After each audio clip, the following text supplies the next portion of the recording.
Hello my crafty friends, Corrine here from Corrine Crafts. I hope you are well. Have you been doing some fantastic crafting recently? I hope you have. Now, do you ever get to the point where you need to put together a card, something quick and really simple, and you haven't got too long to do it? Well, if that's the case, then this project is going to be the one for you. Hopefully it's going to give you lots of inspiration on how to put together a card. I'll come around this side, it's easier. Right, there we go. Isn't that absolutely gorgeous? A really simple design. We've done some faux embossing using our scoreboard. You've seen me show you this technique before. We've just done a simple couple of mats and layers, some very simple flowers. Now you can be die cutting them. You can cut them out of something that you've already got. They could be pre-printed flowers. It's entirely up to you. And then just a little bit of white foliage. I love the colouring. Now, what colour would you make this in? I've done pink and white. Would you be doing pink and white, blue and white, green and white, red and white? It's entirely up to you. I'd love to know how you take this inspiration and make it your own. So please do share that with me. But let's for now have a look at how I made this. I have a feeling that this could be one of the quickest cards I've made for quite some time. So let's have a go and see how easy it really is to put together. Now I've dug deep into my crafty stash and I found the zigzag squares. Don't look inside, there's a mess inside that packet, but I've just got out a set. So what you have is I have a die that's going to cut out a zigzag square, but it's going to cut with the diamonds in, and then you have a matte layer that goes with it as well. Now if you don't have something like this, what you could do with what I'm going to make now is you could just cut out a regular square and then maybe round the corners or something just to make it look a little bit softer, but that's what I'm going to be using. So here's my card base, my card topper. My card topper is 5 inches by 5 inches and my card base is 6 inches by 6 inches. It's a pre-bought card. I think it was out of one of my Crafter's Companion monthly kits. So I'm just going to use that, and that is just all the difference we're going to be doing. Now, this has only got 3 layers, card base, a pink layer, and this topper. So it's really simple. You could actually double your white if you wanted to, but we haven't today. So I want to show you what I'm going to do. Now, the first thing I want to do is I want to put some embossed lines, and I want to put them on the right hand side and across the bottom. But to do that I have to flip it over. Now sometimes I find you can do the one and that's fine, but then I get a bit muddled up when I'm doing it. So all I'm going to do is I'm going to take my pencil and I'm just going to go, I want it to come down this side and I want it to go across there. So you can just see I've just drawn a little faint pencil line, and that's going to help me absolutely no end. So I'm going to get my scoreboard out. I'm going to flip it over to the inch side. Hopefully you can see that, and I'm going to pop this in to there, and then I'm going to just do some scoring. So the first one I'm going to do, I'm going to get my score. I'm going to start at 1 inch and I'm going to do 6 scores. 1, making sure it's up against the edge all the time. 2, where's that one coming in? That's there. 3, I've lost the score tool I used to have that had a point on, and I loved it. So that was 1, 2, 3, 4, 5, 6. That's lovely. Because it's not as rounded as I like, I'm just going to get my pokey tool and I'm just going to go down there. Now I didn't do that first because I wanted the roundness of the score tool. So that's the first one. 6 score lines. So if I flip that over, you can see I've got these gorgeous faux lines. And then I'm going to pop it in up against there again. Now the great thing is I put my line so I can see which way I want to go. When I did it before and I didn't have the lines, I had to really give it a thought. So I'm going to do 6 again. 1, again starting at 1 inch. 2, 3, 4, 5, 6. Let's go down them again. Oops. All the way down those lines. Just almost with the edge of my pokey tool rather than the point, just to go over them. And there we go. Now it's a little bit of a crisscross there, but that's absolutely fine. Now, if you wanted to, you could go that way round. It looks like it's going to work very well. But as I mentioned, I want it to go that way around, and that is absolutely perfect. So the next thing I'm going to do is I'm going to grab my stamping platform. I'm going to pop this into here, and I'm just going to put my magnets on. Oops. I'm going to put one up there, and I'm going to put one down here. Then I'm going to get a couple of sentiments, and I've just got some basic happy birthdays. Let's make sure these are clean. I want that one. Which one do I want? I want that one and that one. And I'm just going to pop these onto my card just up here somewhere. And I can pop those on. Move the happy over a little bit. And I almost have them touching because you've got the border around, so they won't be touching.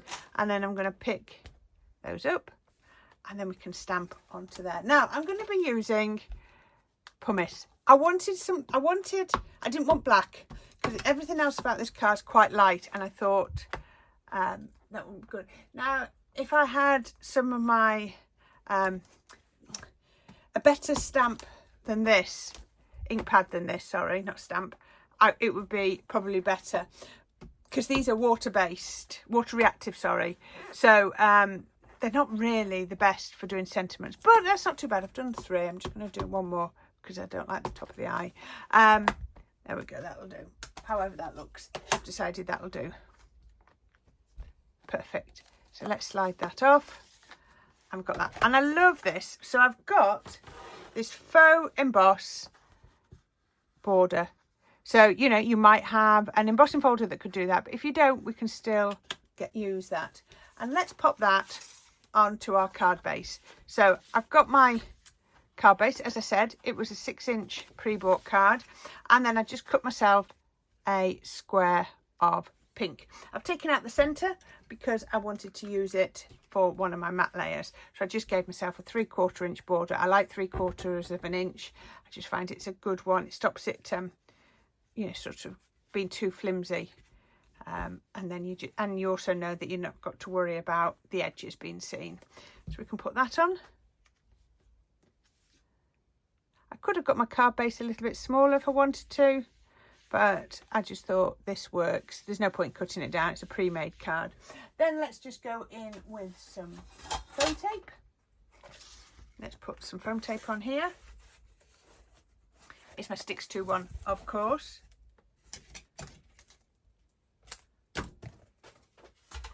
And then I always like to do it vertically, so let's go that way. 1.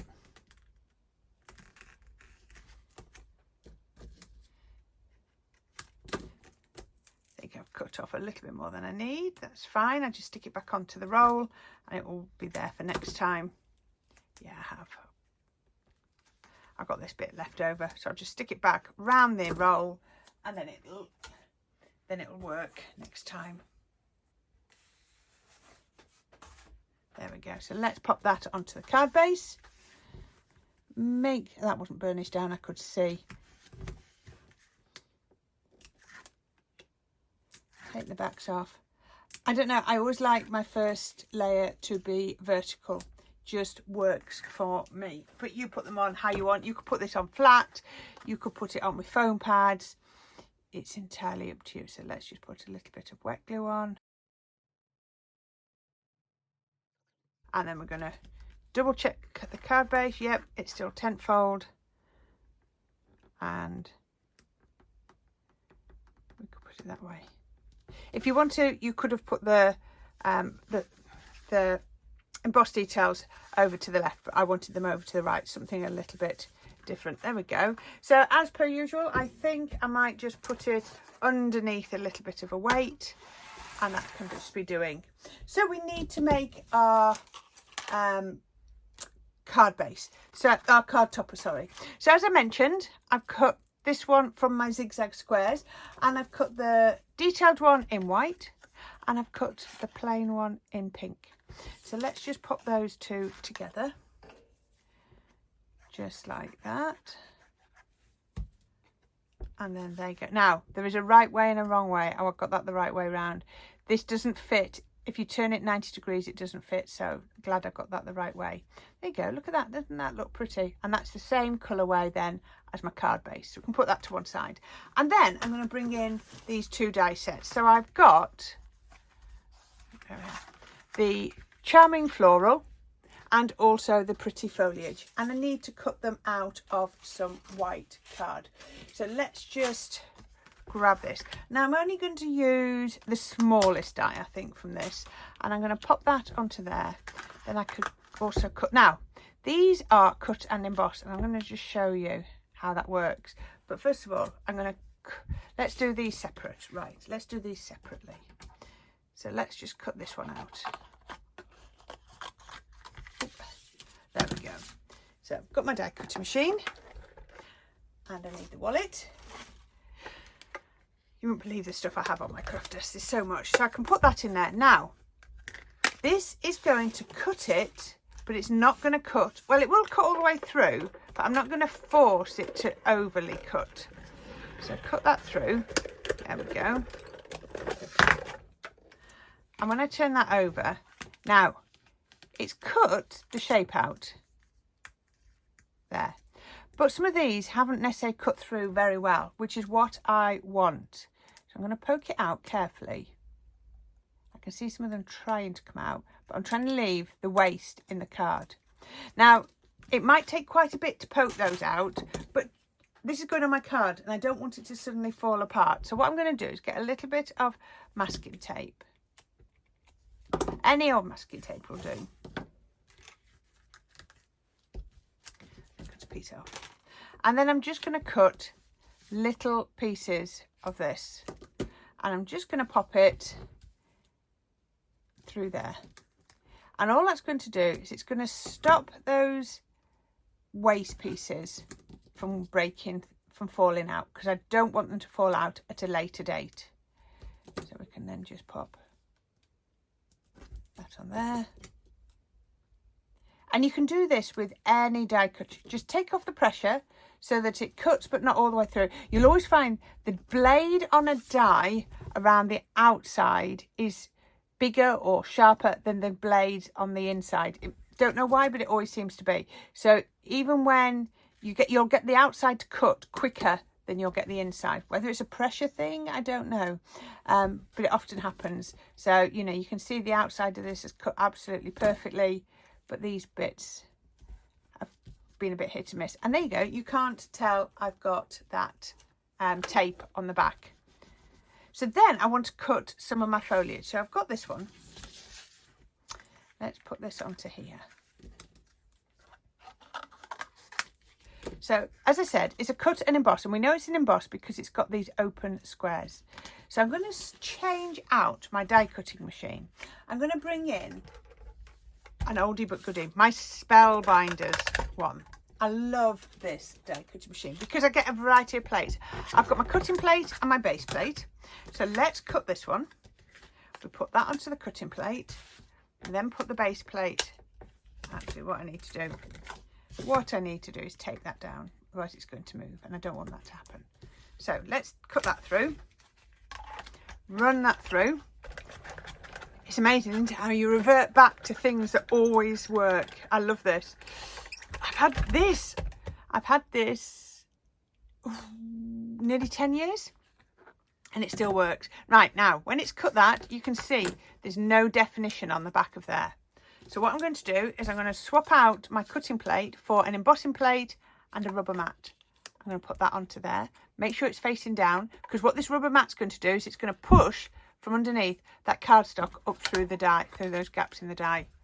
Still using my base plate, which is the thinner of the two, and we're going to go back through.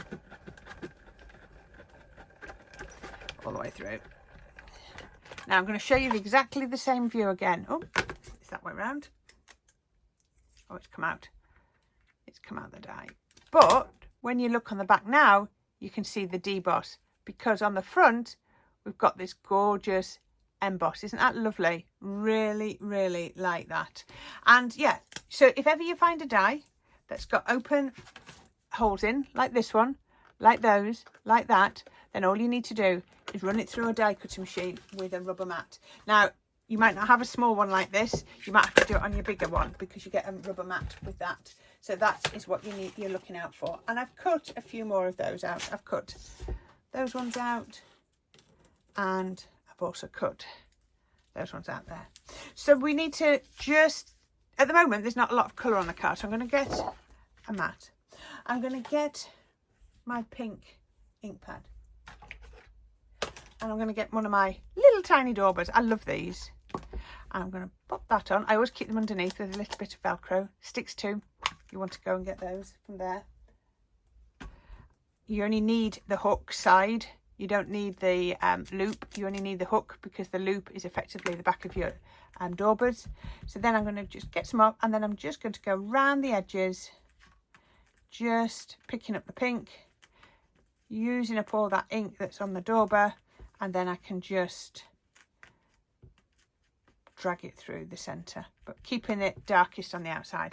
And that is all I'm going to do. And you need 3 of those. So I've got 3 just here. All of them, I've got the tape on the back. And now we can put this card together because it's nearly there. Okay, let's find my base back in. There we go. There's my card base.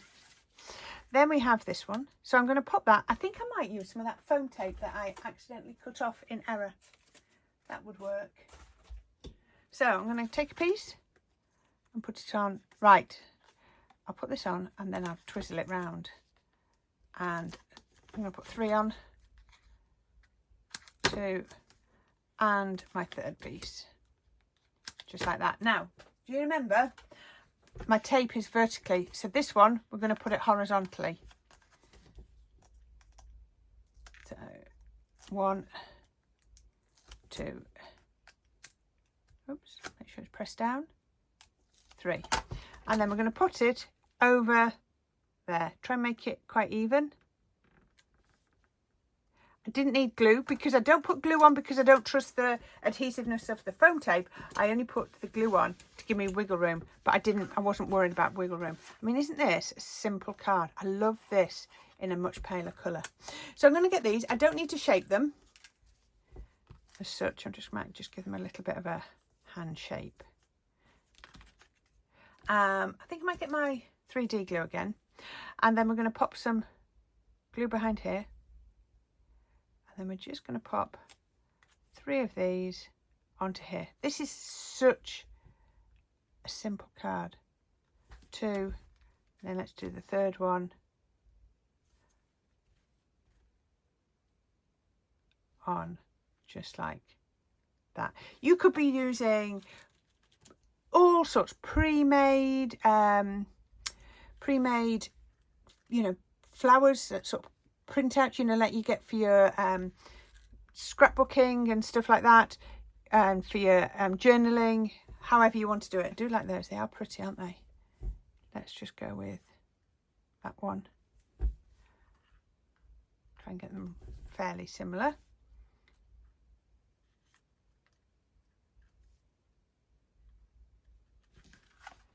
Now I want to bring in some white gems. Now the only ones that I've got in white gems are these. Most of my other ones are like cream, and I don't want cream, I want white.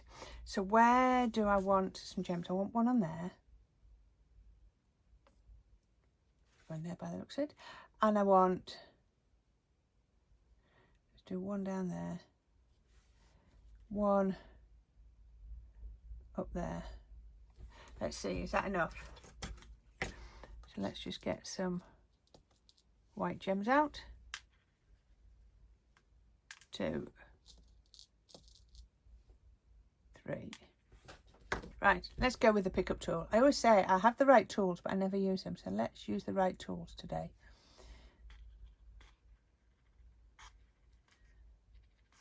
Oh, doesn't want to flip over.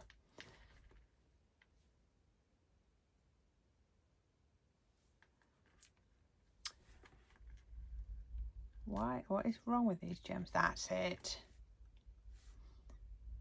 Makes life a lot easier, doesn't it? I've got one on there, but I might actually put 3 onto the card base. Where do I want the third one? Let's put it just round here. Let's see if I can get one straight out of the pot. Oh, yes. There we go. And that is all I'm going to do. I'm just going to put the lid on these gems because I know what I'm like. I'm the clumsiest person going. There we go. And we can put the lid on the glue. If I can find the lid. There we go. Oh, I know what I wanted to do. I wanted to do something in the centre just there. What could I do? Well, that took me a lot longer than I thought. I've been through this box where I've got all my gems in, and I found 2 that were in a good colour match, but I couldn't find a third one. So I think I'm going to have to dismiss those. So I've been colouring with lots of different pens, and I think that this one seems to be about as good as it can get. And I always say it always colours better with a brush marker. I'm just going over these and colouring them in with the brush marker, and I think that's one on here, and then I'll just do this larger one as well. Just trying to make sure they're not patchy. There we go. So if you ever can't find a colour of gem, just get your alcohol pens. It's got to be your alcohol pens, and just colour in the gems. So all I'm going to do now, can squeeze that off there, is squeeze. Don't try and colour them in on your card because you have to go right to the edge. And then I'm going to pop that one on to there. Is that too big? I think that's too big. Too big. Go back on there for another day. Let's use these ones. Oh, you know me. It's not a card if I've not pinged a gem across one. And they stick them down. Don't go that way up because it might still be wet. There we go. Let's put a second one on. Squeeze that underneath there. And then the third one in the same colour. And I've got lots of lovely coloured gems now for another project. Just put that one on there. Or you could just put some ink in the centre of here. It's entirely up to you. There we go. Let's get that. There we go. Oh, yes, I like that. That just finished off those centres. So, there we are. If at first you can't find what you want, we can find ways. Tell you what would also look nice there would be buttons. Buttons would have looked nice in the centre of that. There you go. Really, really simple card. But how pretty is that? Just pink and white with just 2 layers on top of the card base. A bit of faux embossing done with my scoreboard. I love that. So all white flowers, just coloured them in with your ink. So this could be any colour that you want. If you haven't got a nice decorative square, then just cut a square on your paper trimmer and then round the edges, and a little bit of foliage as well. And that is this card. Perfect for using up all of those scraps of card that you've got. I really love that. Okay, I'm going to leave you there. As always, there'll be a link to a video on your left and a subscribe button on your right, and lots more links down in the description, including a link to my Buy Me a Coffee page. So thank you to anybody that has subscribed to that recently. I really do appreciate that. And I'm going to leave you there. So until next time, my crafty friends, you take care, and I'll be seeing you all again very soon. Bye for now.